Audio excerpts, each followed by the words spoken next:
get to realize that he has my phone cloned. So although he never required getting my phone or wanting my phone or having my phone, he literally had access to my phone. But rewind again, come back. So when we finally broke up, I was in a mess. I was losing weight, I wasn't eating, I wasn't sleeping. And then my mom looked at me and my mom was like, you've been through much worse. This is a human, this is a man. You've been through childbirth, that lasted days.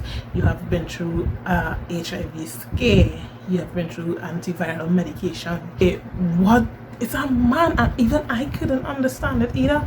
I was like, but that was mine, and I want it, and I want it back. Why can't I have it? So I've had times where I literally broke. I had to join the psych clinic, not the ward. Thank God. I had to join a psych clinic, and basically, with my country, I find the service is not that well, especially in Southland government.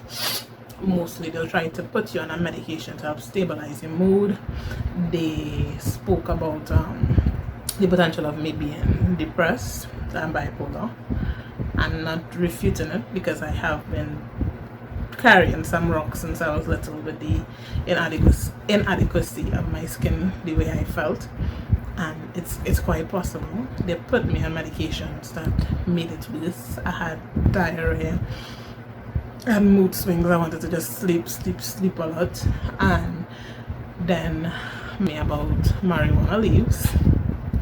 I'm not smoking the pods, I'm not doing anything like that. I literally just boil the leaves. Well, not boil the leaves, you boil the water, you draw the thing out the leaves, and you drink it. I came off of that, and I actually told the doctor that, well, I don't really need the medication anymore because this working just fine.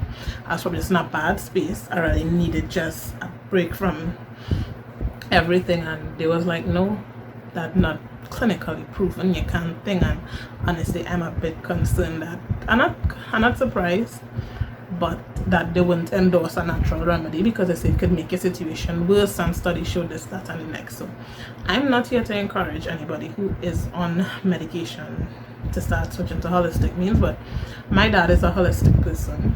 He's been diagnosed with diabetes about 15 years now, maybe a little less, and he has been free of what as locals just call it sugar.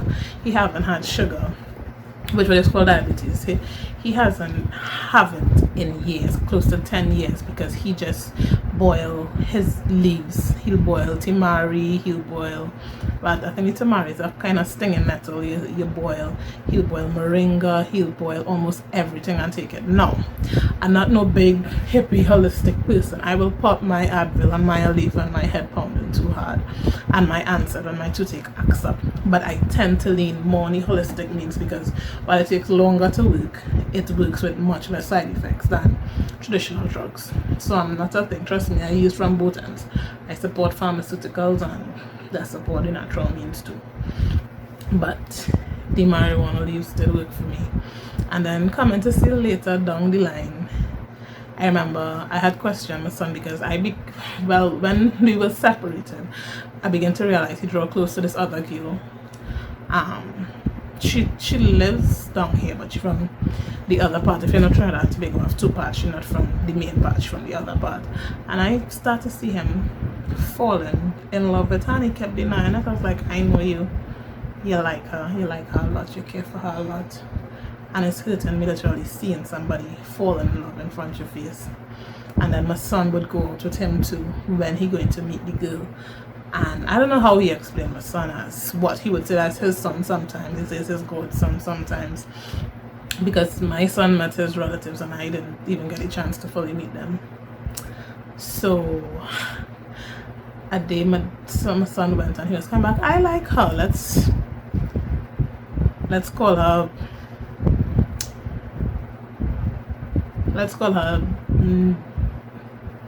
Nicki Minaj or something like that. NM, right? So let's call her NM. So it's like, Mommy, I like NM. And I said, don't like NM because NM is going to take JD away from you and me. And my son went back and told her that it's like, my mommy said don't like you because you're gonna take JD away from us.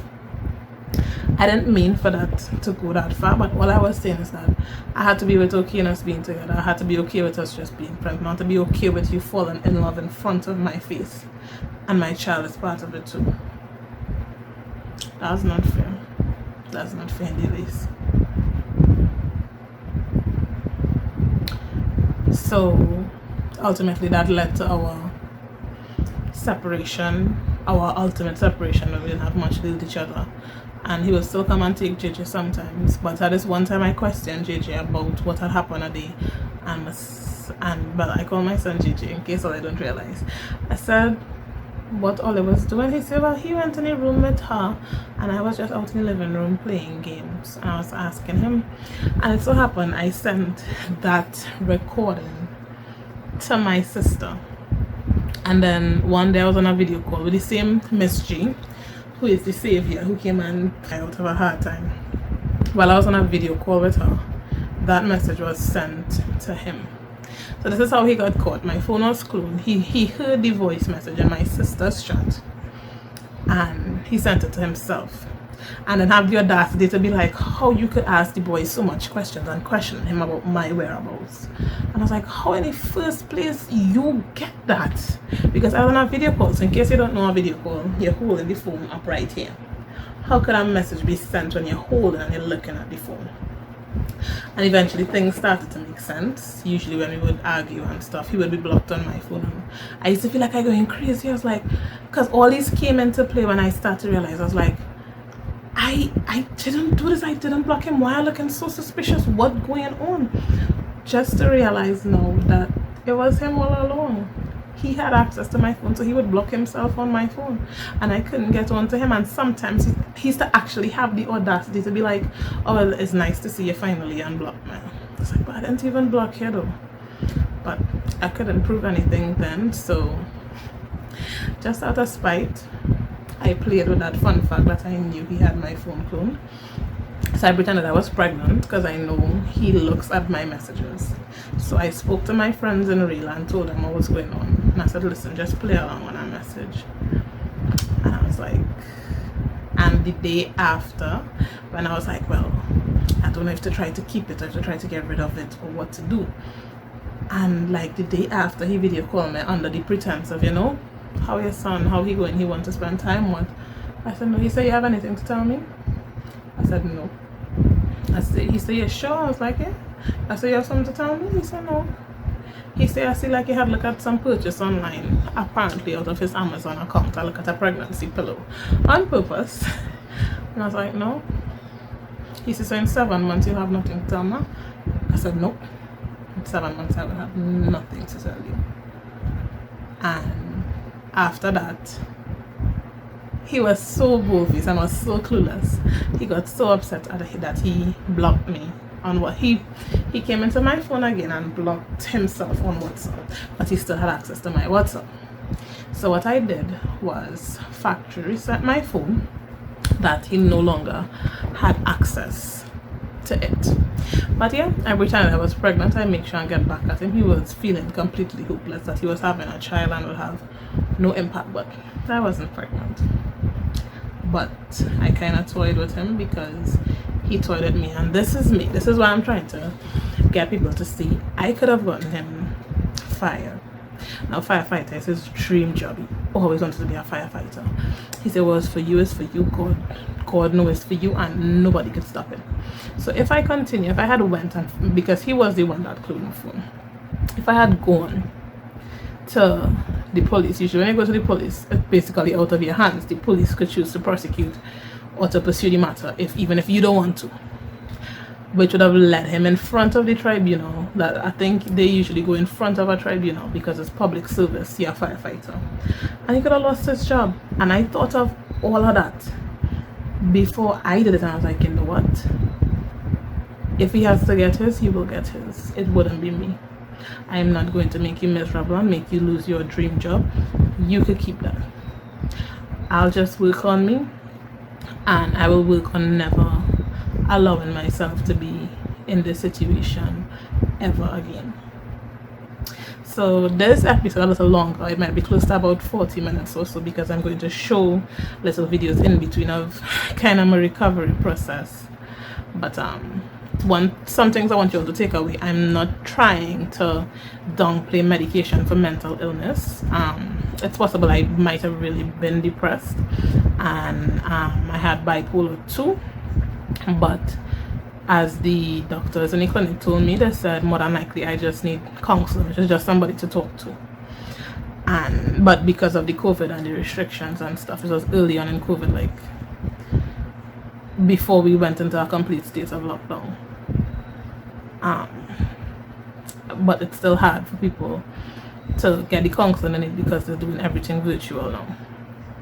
But one thing to take away: you could love but never let your guard down. Never get so invested in a person that, because a little bit again, I think I might have been no more, because I felt like I didn't want to live again. I didn't want, nothing was worth having, and I have a child. I was ashamed of myself. I was ashamed of myself that I had to let it get that far, that I felt I was so hopeless without a person, which you should never allow yourself to be. So yeah, and just be cautious, check your phones if you could have the software to scan your phones for any potential bugs or spyware or anything like that. Do that. But honestly, what I'm trying to say, especially you mamas, you single mamas, it's hard. It's good to have a man in the house helping you around the house, playing with the children, playing with the child. It felt basically like you was in some state of euphoria or something like that. Don't be too invested, because chances are they are humans. They can mess up and it can come to an end, and life will have to go on. If it's one thing, my mantra, especially after this experience, is that life goes on. No matter how hard you feel. I wanted to die those couple of days I wasn't eating. I wanted to go in the I wanted to literally go. It's not, well, kind of like in the madhouse, because it was the mad ward. If you're a Caribbean person, this one song might help you if you think you're going through something like that. It's called The Marco, Love My Life. That no matter how bad it seems or how bad the odds are, he have this one part in his line. He was like, don't let nobody put me in the morgue or in the psycho ward. And I felt that. Because I almost felt like I wanted to be in both places. So, as I said, my blog is just to encourage us not to make out anybody. I haven't said his name. I just said, and what made stuff a lot harder, how close I lived to the fire station, I would still hear drills. I could still hear announcements on the PA system. Up to recently, I heard, because I was like, probably got over him, I don't even hear the announcement anymore. And sure enough, I heard the midday bell going dun dun dun dun. I was like, there you go. But guess what? I survived it. I'm here. I'm fine. I got a little fat. It's fine. It's cool. And these are going to just incorporate some of the videos with me in the healing process, how I'm feeling, what I'm going through, thoughts are going through my mind. Just probably 2 or 3 videos to show you all, how it is. Like so. Look at, I might just put in like 2 part of the process, so it helps to video a little video diary. Hello there.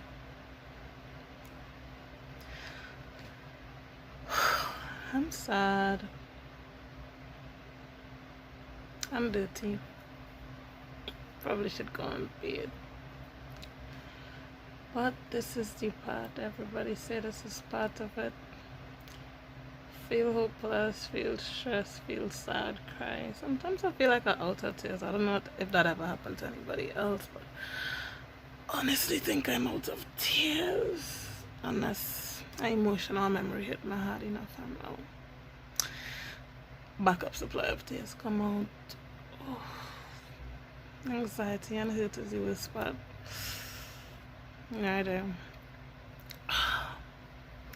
I haven't bathed since yesterday. I was forced to eat this morning. And then cooking roti today. and I'm probably gonna be forced to eat that too.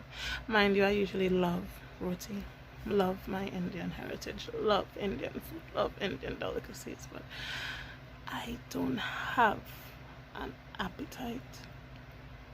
Probably have an happy slack, not appetite. Well, smile help. I still just feeling betrayed and robbed and all these emotions in my head. You know what song going through my mind right now? And I always love this song, but now I feel like, I feel this song in my heart and my soul now. This script don't break even. What am I supposed to do when the best part of me was always you? What am I supposed to say when I'm all choked up and you're okay? Falling to pieces. Because when the heart breaks, the heart breaks you. What am I supposed to do with the best part of me was always you? What am I supposed to say when I'm all choked up and you're okay? My mind was in the right place, my heart was in the right place. It didn't come from any malicious or anything. It came from a genuine space, and still wasn't good enough. It was still hanging them down too much, or controlling them too much. But I have summer classes, I procrastinate them, so I think I should probably go bathe and start it. But this is hard. It's very, very hard. Very, very hard.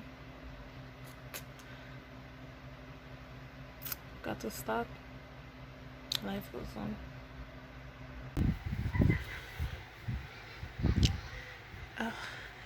Guess who finally had a bath? Yes, it's me. I finally had a bath.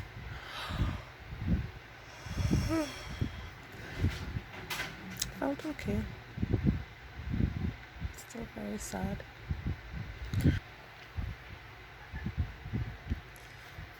Water slicked down the hairs. Clean.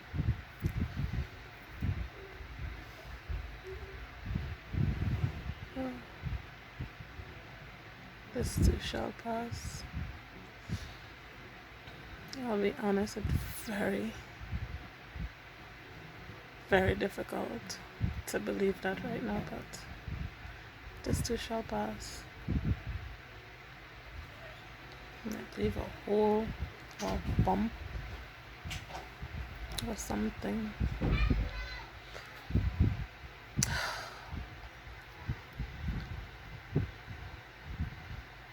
But this too shall pass.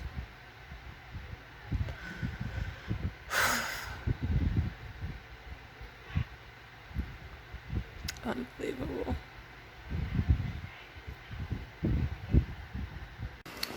Alright, so back to talking about it. So many times to remember stuff I went through, I write it down. I decide to make video logs to remember that I might incorporate eventually into my series on my channel, which more likely I have to tell, because if it have other people going through this, people to know that they're not alone. This is normal. This is part of life. You're not going to die, hopefully. I'm just joking. I'm not planning on dying. It's really hard. Trust me, I'm feeling like it, because it hurts. It hurts like wow. But I was explaining in the clip before, but my dad came to check up on me, because everybody's like, you're such a strong person. Why this happened to you? You went through far worse, more difficult situation. And I used a lot of words there, but yeah, I've been through so much worse, and this just got me like, wow. So probably it's deeper than that. It's not just him. It would have some underlying factor too. Probably something he brought out in me, something that I trusted in him. So it really had. And I just have to be okay. Life don't turn out as you plan. I spend a good bit of money, got gifts and everything, and I had just messaged him a couple days before. I was like, you know what, your gift in the living room floor, cake's supposed to be coming, so you have the cake. It's not the Father's Day I planned, but shit happens. If you need a mantra too, that's an excellent mantra. Shit happens. Because shit happens. Nothing I could do about it, I hurt. I hurt to the point that I have my psych evaluation. I don't know what you're psych clinic on Wednesday. Reality. Shit happens. Humans will be humans. Don't get too attached. I'm not anti-lover, don't get me wrong. Love exists, love there, love true. I've kind of mended the situation in some form of way or the other, or some rendition of it. So, yeah. For now, let's just gonna try to get through. Today. Okay. So you saw the process there. I was in a mess. And so, video diary helps to see how far you've come. Because it'll only get better. Live by one thing, life goes on, no matter how hard, and that's probably the hardest pill for you to swallow, because it'll be in the worst of situations, life goes on. And unfortunately, when in the best of situations too, sometimes life goes on. You can't stay there, you can't stay in a moment life has to go on. So live by that. Life goes on. So from this last video, it's just to tell you life goes on. Remember that. It's actually considering getting a tattoo just to, well, with the saying life goes on. And don't ever put too much of your trust and hope and faith in a human. Just remember, I'm not against love. Love is a lovely thing. I was in love. Love is a very lovely thing. By the end of the day, we are all humans. We could all disappoint somebody else in some form or fashion, and chances are somebody going to disappoint us too. So out of this one, it's the last one out of this series. Just to get a little background, this is why I did what I did, and I survived hearing fire station bells right there, hearing alarms, doing everything, being reminded of him every single way I go. But I survived. So yeah, this was my last episode for this 6-part feature. I will be back dealing with normal everyday life, single parenting things I learn as we go along. Show you today that no matter what, life goes on, and just remember to never let your guard down and being strong. You're strong, you'll get through anything, and just always leave room for disappointment. So I will see you all on the other side in my next set of videos. So until then, stay safe,